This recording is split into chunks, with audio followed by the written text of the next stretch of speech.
成日有朋友仔問我咧 ，Mabel 啊，我層樓或者我啲儲蓄都唔算好多，點解一計落數全部超晒額，搞到咧長生津咧完全申請唔到喎，點算啊？如果你都有同樣嘅煩惱，留意實今集，幫你慢慢拆解100% 合法合規嘅方法，幫你將超標嘅資產變成穩定嘅現金流，又唔會影響申請嘅資格，跟住做每個月入息可以去到25000㗎。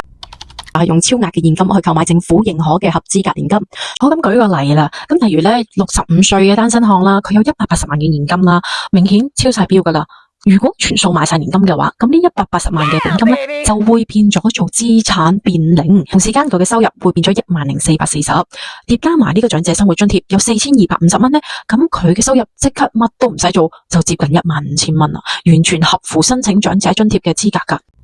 咁另一個嘅法寶咧就係善用安老按揭啦。喺呢一個第二個嘅方法入邊咧，專為一啲有樓但係咧唔夠現金流嘅老朋友，透過呢一個安老按揭咧，咁佢就可以將自己住緊嘅物業咧抵押俾銀行，銀行在每個月收取嘅固定嘅生活費入邊咧係豁免計算入息嘅。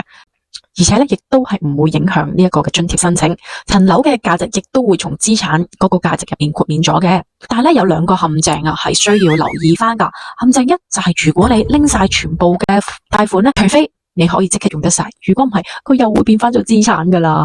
正確嘅做法咧就係一定要揀按月領取，用幾多拎幾多，盡量咧就唔好淨變翻做資產就唔好啦。仲有一個策略嘅，夫妻兩個人一齊做咧，個效果咧係加倍嘅。假設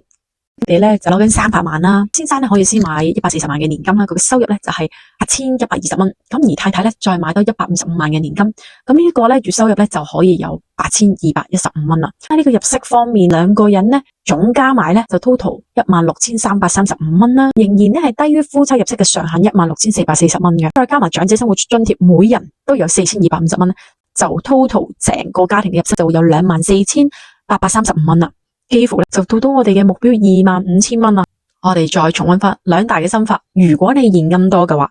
咁就買合資格嘅年金啦。咁合資格嘅年金除咗香港年金，亦都有其他保險計劃嘅年金嘅。咁至於邊一啲咧先至係合資格嘅年金，而又係香港年金以外嘅話咧，下一集咧會再同大家去分曉噶。退休規劃咧其實係一個智慧嚟嘅，退休唔係話你有幾多嘅資產，而係睇下你到底有冇好聰明咁樣去整理呢一啲嘅資產，令到佢變成合法嘅工具，同時間仲可以攞埋長者嘅生活津貼，呢一個先至係高招。如果呢一集嘅影片你覺得幫到你或者身邊嘅朋友仔，記得 share、like 同埋 subscribe 我嘅 channel， 再同大家見面。下一集我會同大家分享保險公司嘅合資格年金點樣可以整理好自己嘅資產，記得 follow 我。